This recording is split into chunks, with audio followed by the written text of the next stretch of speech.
Hello everybody, welcome to my channel. In today's video, I'm going to talk all about intense head pressure when we're going through a Kundalini or spiritual awakening. This can happen at all stages of the awakening.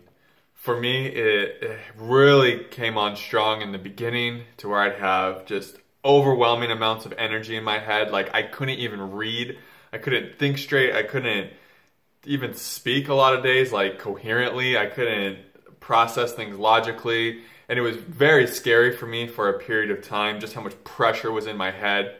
I went to like doctors and neurologists, had CAT scans and MRIs, the whole gamut, of trying to figure out what's going on. And with Western medicine and doctors, no one told me anything was wrong, but I knew something was going on. It was undeniable. Just like the amount of intense pressure in my head. And then later on in the awakening, towards the middle part, I don't know if I say middle part, but I'm saying like a few months after my healing crisis stage, I used to get like really intense thudding pressure on the center of my forehead, what I now know as the third eye area.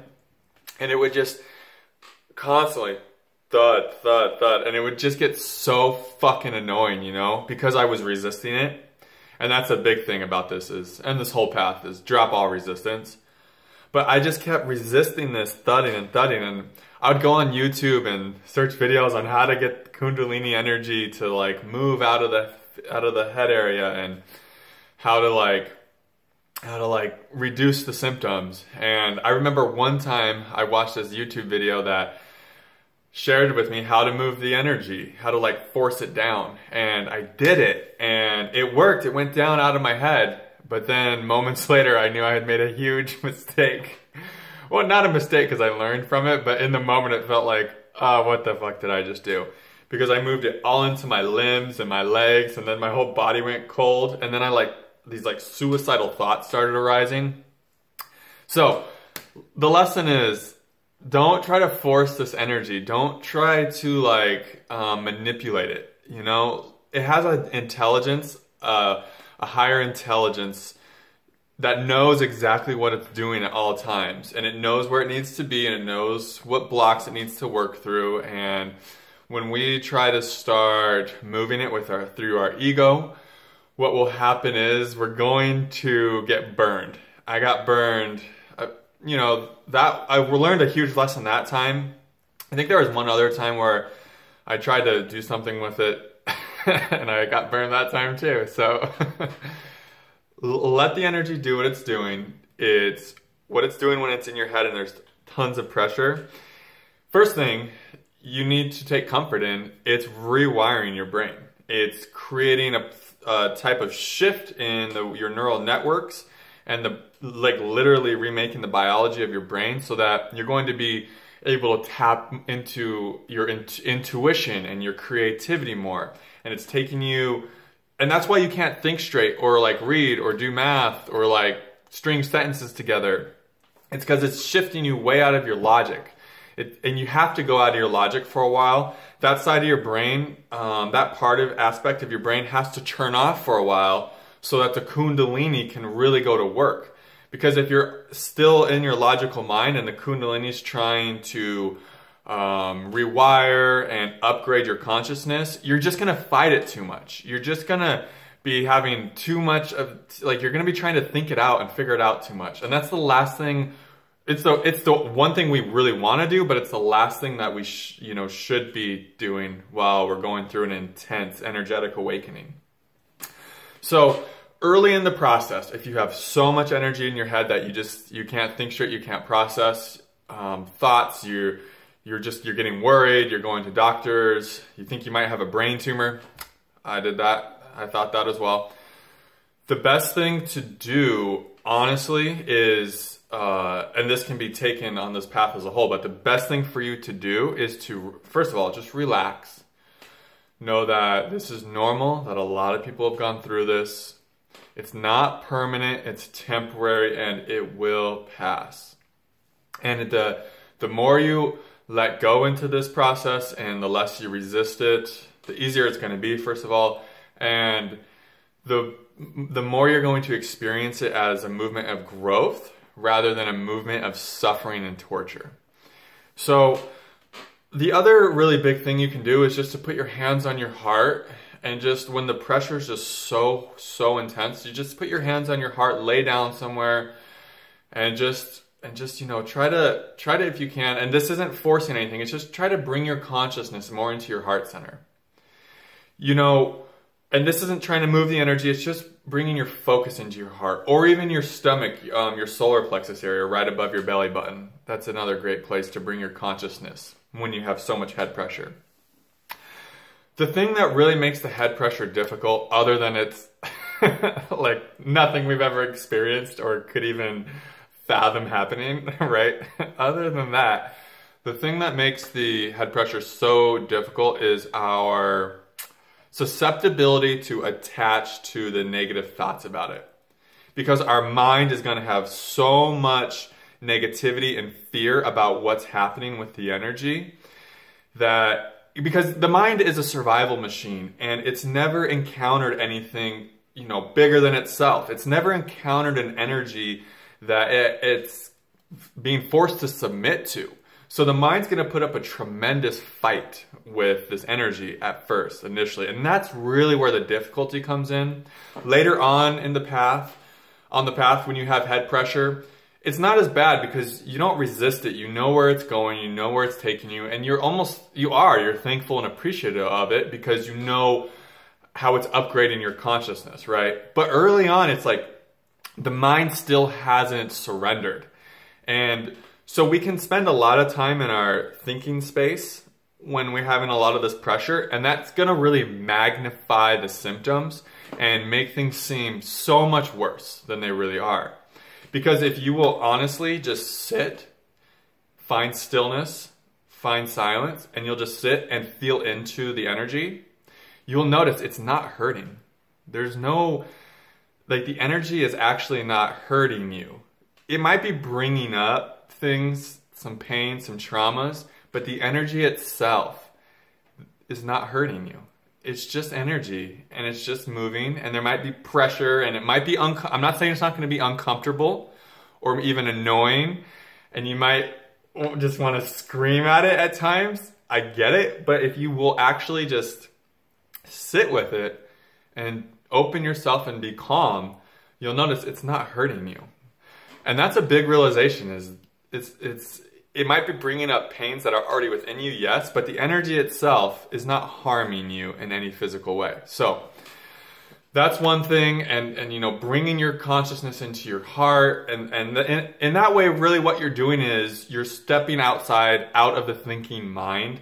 So you're just letting things be. You're not getting all entangled and wrapped up in the movement of what's going on. You're just kind of letting the process play out and unfold as it wants to, because truthfully, it's going to do what it wants with your permission or not. You know, whether you're surrendered to it and in non-resistance, or whether you're fighting it with every last dying breath, the energy's gonna get its way. Like, you're trying to fight the cosmos.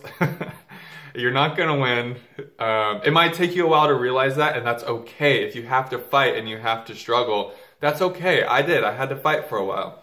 A lot of us do. We have to realize that what we're fighting against is an insurmountable force that will not, our ego will not win this fight. You know, once we realize that, surrender feels so good, and like, oh, okay, I'm actually surrendering into freedom. I was fighting for, like, you know, you're fighting for your ego, which is conditioning and basically being in the matrix. But when you just let go, you realize, oh, I've let go into this liberating force. Okay. So that's early in the awakening. I want to leave you guys with this. As we start going through this process and we get out of the crisis stage, the pressure is going to come back from time to time, sometimes really intensely. And in those times, one question that I want to leave you with that's so important to ask. You can ask this early in the stage too, early in the awakening stage. You ask yourself, what judgments do I have? And that's such a powerful question, because a lot of times in this process, during a spiritual awakening, when we have lots of energy in the head area, in the thinking mind, and it just feels like too much, a lot of times it's trying to burn away and burn through our judgments. Because it's our judgments that present the biggest blocks for the Kundalini to move through. So if you're finding a lot of energy in your head for a long period of time, it's because you have, like these, I'll call them duality blocks, or right and wrong blocks, or good and bad blocks. And the Kundalini is trying to bring you into unity consciousness, a higher form of consciousness than duality. So if we're still in a place of judgment towards ourselves, because if we're judging others, it's always a reflection that we have that same judgment to ourselves. So whenever you notice it, don't beat yourself up about it, but just notice it. Oh wow, I am really keen to judge those who do this, or this person always does this and I find so much negativity in it. And then turn that around and be like, what am I also finding negative about myself and that same thing that other person is doing that I find so appalling, And in this way, you start liberating yourself from this judgmental space in your being, and you start coming into a space of non-judgment. And this allows the Kundalini to flow better and flow easier.